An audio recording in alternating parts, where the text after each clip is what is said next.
Greetings, I'm Professor K, and in this short video presentation, we're going to take a look at how we go about downloading ISO images from the internet.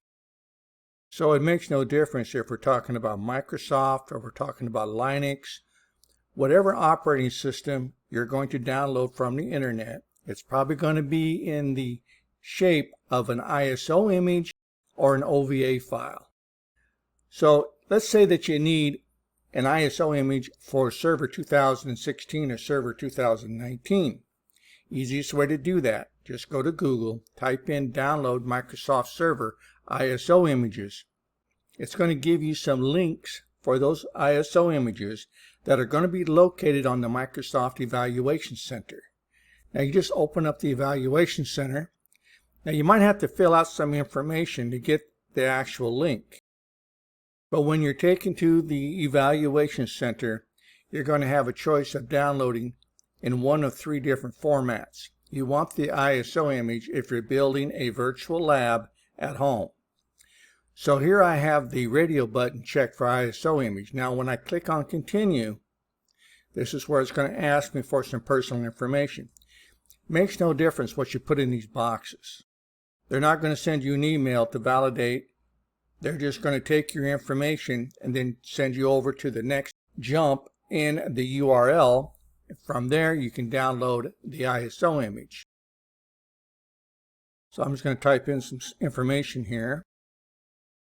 And I'll do a little bit better than that. Now when I click on continue, tell me to fill out some more fields here. Numbers here. Some information that they want, and I'll say continue. Then I have to select the language, and now I can download. Now this is going to be a large download, so my recommendation is that if you're going to download something this large, you only want to do it once.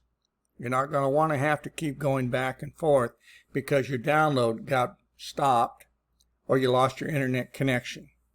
Now to do that, I use something called the Free Download Manager.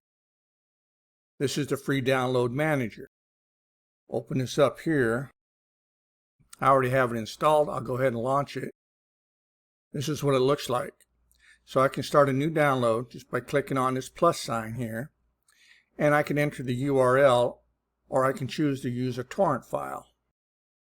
So once you have your Free Download Manager up, just go back to the Download Center. You're going to right click on the link and you're going to say copy link. Go back to your download manager, and where it says enter the URL, just place your mouse in there and do a Control-V. Now you can go ahead and say OK. And then this will take over and manage to download. Now you can select a location where you would like your downloads saved. This is a large download. I recommend placing them on an external server or to a partition that you have set aside for these large ISO files. So I'm going to change this location over to my D drive. I'll say OK, and now I'll begin the download. Now you can watch the time, and you'll also notice that the time that it takes to download a large ISO file using the Free Download Manager is a lot shorter than doing a direct download using your browser. So regardless if it's going to be Server 2012, Server 2016, or Server 2019, they're all three going to be ISO files, and they're all going to be available to you from the Microsoft Evaluation Center. All you have to do is just type in the correct version of that server inside of Google, and you'll be taken to the correct download site. Downloading Windows 10 is very difficult from Microsoft. They don't like to let loose of an ISO image for Windows 10. But there are ways to get around that. And the one way that I have found to get around that restriction is to use the Microsoft developer site. So you can go to this site right here for Microsoft Edge developers, and you can get access to actual virtual machines of their client operating systems. So let's say that I need a virtual machine to be used as a Windows 10 client up inside of my lab environment. Well, I go over here to the virtual machines, pull this down, and here you'll see that I have an OVA file that I can download for Windows 10. Just go ahead and select Windows 10, select your platform. In our case, it's going to be VirtualBox, and you can begin the download. And again, you see that this is a very large file. So let's close that. And back here at the download link for the download.zip, I'll just right click on it. I'll copy the link. I'll bring up my download manager. I'll start a new download. Get rid of this one here. And I will Control V into that space. And I will begin the download for that large OVA file. And again, you can watch the time decrease rather quickly when you use this download manager. And so what about those Linux downloads that I might need? Well, you can do the same thing using Google. Just go up to the search bar and type in download Kali Linux. It's going to take you to the download links for Kali Linux. This is the preferred download location for Kali Linux. You really don't know what you're getting if you don't get it from Offensive Security. So be very careful about these other sites that are offering you downloads for different types of ISO images, whether it be Microsoft or Linux or whatever it is. So when you get on over here, you can scroll on down until you get to the Kali Linux VirtualBox images.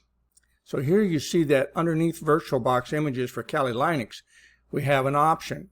We can download it straight using the OVA file, or we can use a torrent. I don't recommend using the torrent, not that torrents are bad. The reason I don't like using torrents is because I don't seem to get a complete or a correct download. So what I like to use is the OVA file. So again, we can right click on this. We can copy that link, go on over here to my download manager, click on the plus sign, Control V, and there is the link to download that OVA file. Again, this is a large download, so you'll want to be able to manage it in case you do get disconnected. And that's the magic of the free download manager. Even if I get disconnected, it'll pick up right where I left off.